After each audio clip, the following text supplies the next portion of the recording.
Struggling with inconsistency? Here are some reasons why. My name is Lauren Plant, Mindset and Performance Coach.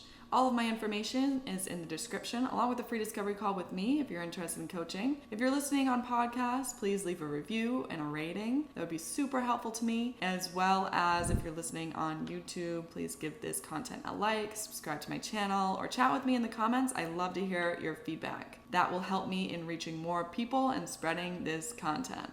So, let's get started.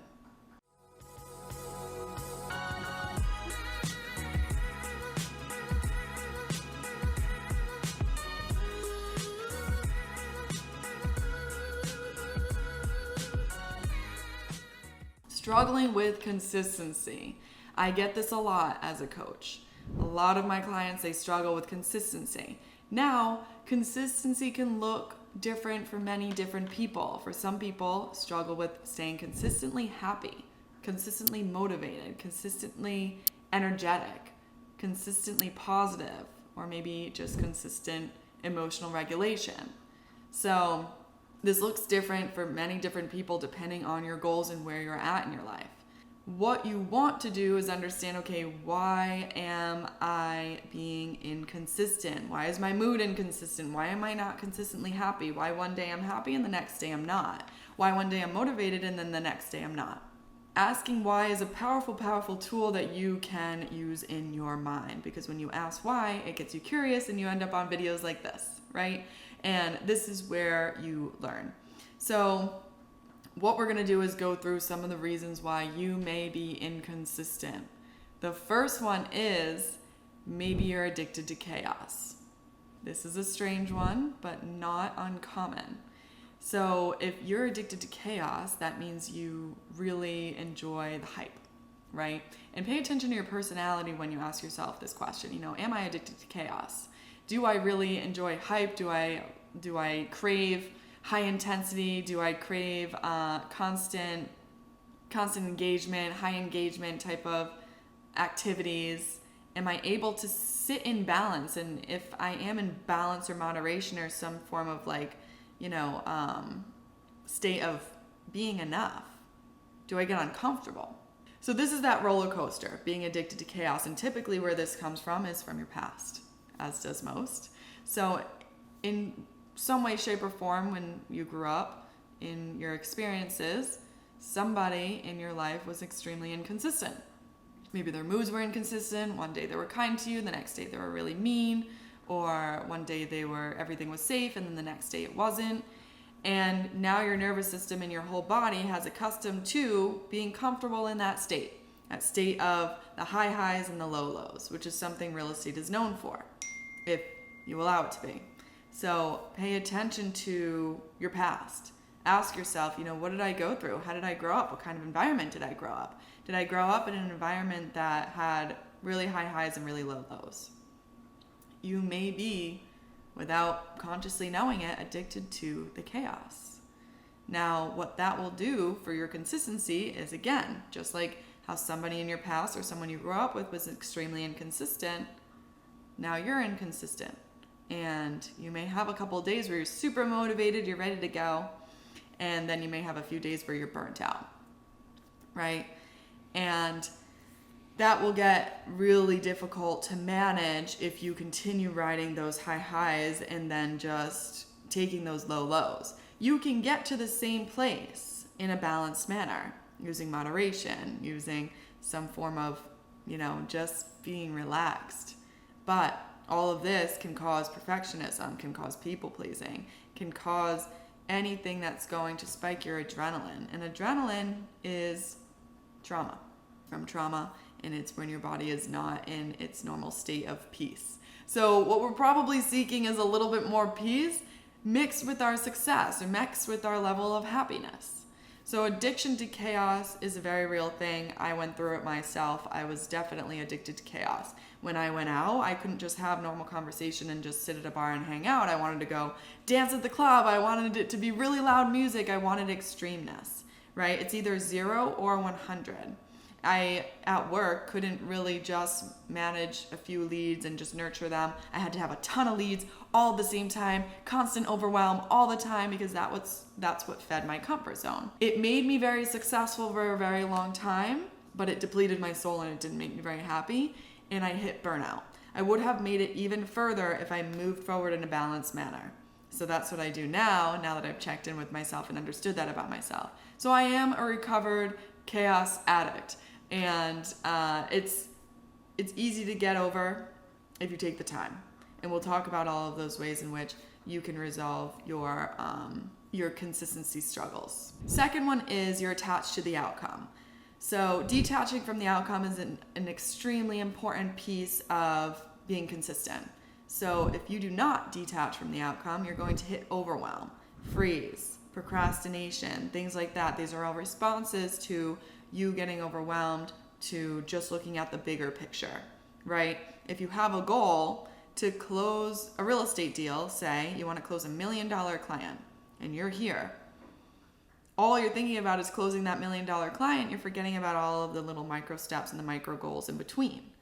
So when you're only focused on the outcome and receiving that, you're going to get overwhelmed. And it's going to be hard to maintain consistency towards that goal when all you do is focus on that goal, and every day you're reminded that you haven't achieved it. You've got to focus on those small little micro goals, those small little micro commitments to yourself, to your daily practices, to your routine, and those small little micro goals to achieve those, to be able to get to that place, right?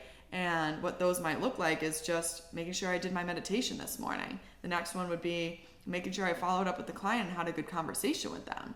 The next one might be taking more clients out to see the listing, or marketing, or putting myself out on social media today and just putting out a story or a poll just to get more people engaged and maybe get them interested in seeing properties. Who knows? There's tons of little things in between, and we get stuck here. This is where we're at. I want to achieve goal. And you think you can just fly there. But you've got to take each and every step in the process. So that will really set you back, because it'll cause procrastination and it'll cause you to just freeze up and stop you from doing anything. And that's that 0 or 100 mentality. Again, that goes back to what we want here is balance. What we want is to get somewhere consistently, right? Consistency is balance. I don't think people know that.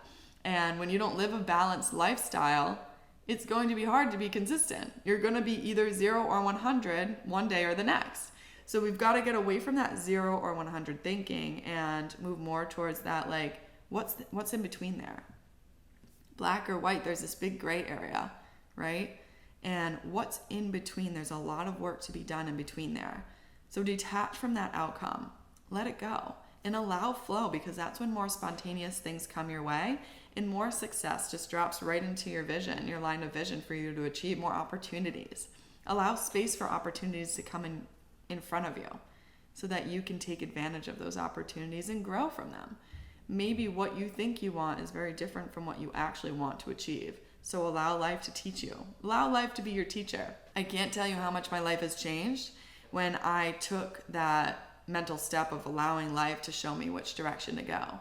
Yes, I have a goal. It points me in the right direction. It gives me direction, but I leave it, I let it go, and I focus on every single day to get there. I set short-term goals now. Long-term, it would be really difficult to know exactly what I would want. I maybe put something out there as to what I would like to see, but my entire life has turned out very differently from what I thought it would be, in the best way possible. So I learned to trust that and keep moving forward with that. And that's what I suggest. The next one is your fear of failure will definitely play a role in making you inconsistent. And I will tell you why.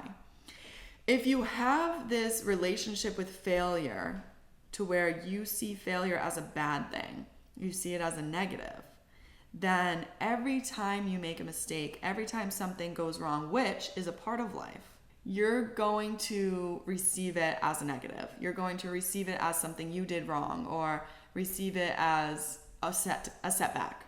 And what that will do to your consistency, it will hold you back from continuing on your path.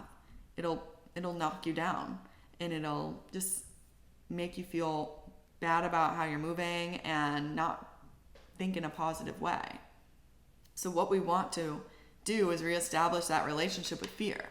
And we want to see fear as a good thing, as something that it can teach us. Failure teaches us lessons every single day. Every time we fail, we learn how to pick ourselves back up, and we ask ourselves, what is it I got from this situation, and what can I take with me from that situation, and move forward with that. But when you have this negative feeling about fear, and when you have this negative feeling about failure, it's going to be difficult to move forward at a consistent pace.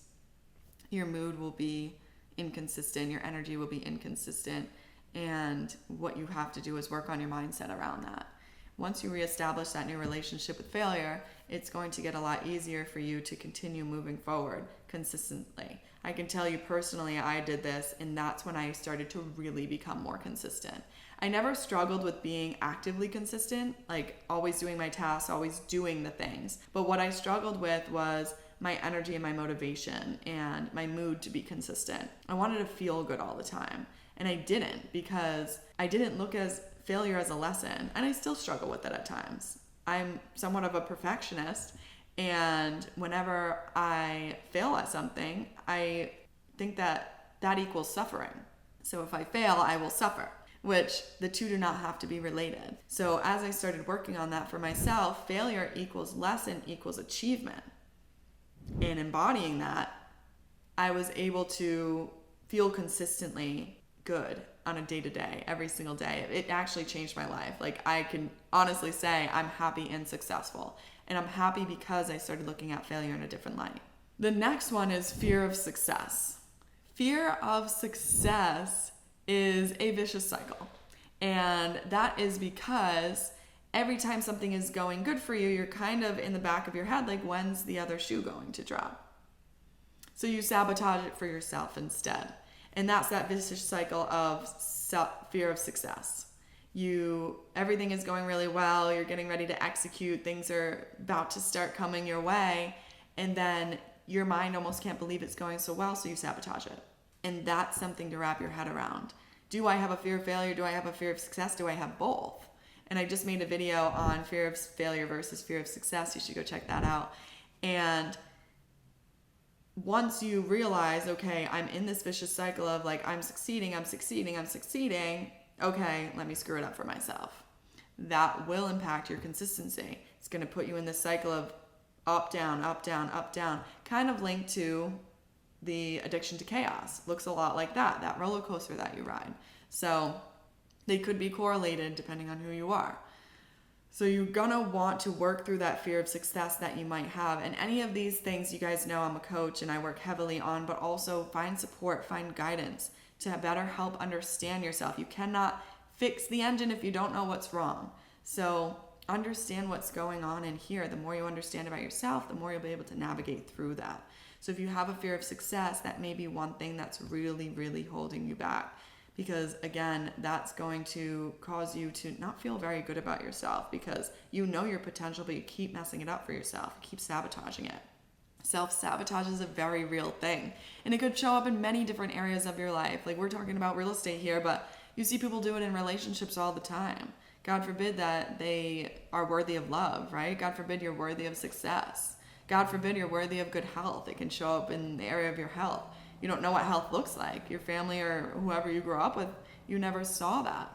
I just had a client today, and we've been working together for almost 6 months, and she said, Lauren, I was having a conversation with my friend, and for the first time, I didn't just nod and listen to her opinions. Like, I gave her my opinion, and I realized that my opinion has changed from hers. And from what she says is all of these negative things, and I don't think like that anymore. Like, I don't think that everything's going to go wrong. I don't think that it's going to fail or something bad is going to happen. So I gave her my opinion and my outlook on it. And you can tell, like, just her mind changed from being in that negative place and thinking like, oh, okay, but something's going to go wrong. We have to prepare for the worst, versus like, no, we don't. We have to prepare for the best. We have to allow all of that.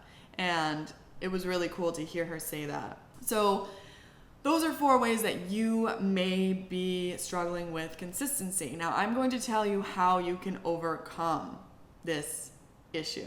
It's a big issue because consistency is the number 1 ingredient to success, truthfully. If you want to get anywhere in life, consistency is going to take you there. So, one thing that you can do is start to rewire, right? Now that you're becoming aware, now that you're listening to this video and you're understanding a little bit more of yourself, you have to understand, okay, like, what does balance look like for me? What do I want my life to look like? What do I want to feel like? And ask yourself, you might not know what that looks like, but ask yourself deep down, what do I want? How do I want my life to look? If you like living on the high highs and the low lows, then so be it. But it's going to get really old real fast, and I know it doesn't feel good. But if you're looking for more balance, more consistency, more moderation, and you're looking to get to the same place doing that, then you don't need to crave the chaos anymore. You don't need to crave the hype. It's okay to stay right here instead of hitting those high highs and then going down to the bottom, the depths of wherever, right? Get comfortable with just staying at a peaceful place. Nothing needs to be catastrophic in order to keep your engagement. I know I used to be like that. Anything that was super catastrophic or deep, groundbreaking conversations needed to be happening at all times for me to stay engaged. It's okay to just chat or to sit in silence or to just have even small talk. I watched a video the other day about how a lot of people don't like small talk or it makes them uncomfortable because staying in that peaceful place is uncomfortable for many. They need catastrophe.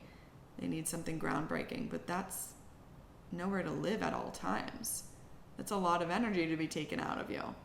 So think about rewiring your mind as to what you'd like your life to look like and where you'd like to be and how you'd like to live. The second one, you guys heard me say it a few times, manage your energy. Know how much is in your energetic tank. How much energy do you have inside of you to distribute? Everybody's tank is a different size. You need to understand that. The person next to you might have way more energy. I know some people who don't even need to sleep and they just work all of the time, which that's a whole nother story. But either way, I couldn't even do that even if I was on survival mode, even if I was in some crazy place. So everybody's very different as to what they can handle and how they can do it. Understand where you want to be, who you want to be, how you want to live your life, and then how much energy you have inside yourself so you can distribute it evenly. What a lot of people do, and this is something that I do too, work in time blocks. Sometimes certain times of your day you'll give a little more energy. Other times you'll be recharging. And give yourself that space and time. Real estate's very up and down. Unfortunately, you have to abide by what the client needs and when the client needs it. So you'll have to learn how to manage that in correlation with other people, but take on what you can take on. Set strong boundaries and honor your energy and how much you have, because otherwise you're just going to get burnt out and you'll only be so good for so long. Set new habits and new routines. Now, if you decided through this video that you'd like to make your life change and live in a state of balance and flow, then you're going to have to set new habits and create a new routine around that and whatever that looks like. And for those of you who travel a lot, or for those of you who are in real estate and your day-to-day looks pretty crazy, morning routine and evening routine is just enough. And set those positive habits to set your day off right, to recharge, to fill yourself up before you get into your day. I talk a lot about habits and I talk a lot about different practices you can do. Everybody enjoys different ones, right? There's journaling, there's meditation, there's going for walks, there's gym time, there's car rides, there's all sorts of different things that you can do that fills you up, something for you. So I always suggest to start your day with something like that, but also just how you manage other people too, like those boundaries, make them a habit. Make strong boundaries a habit, make managing your energy a habit, make checking in with yourself a habit. These different things will help you to become the better version of yourself, and then create the routine around all of that. But ask yourself what you need in order to obtain the life that you're looking to live.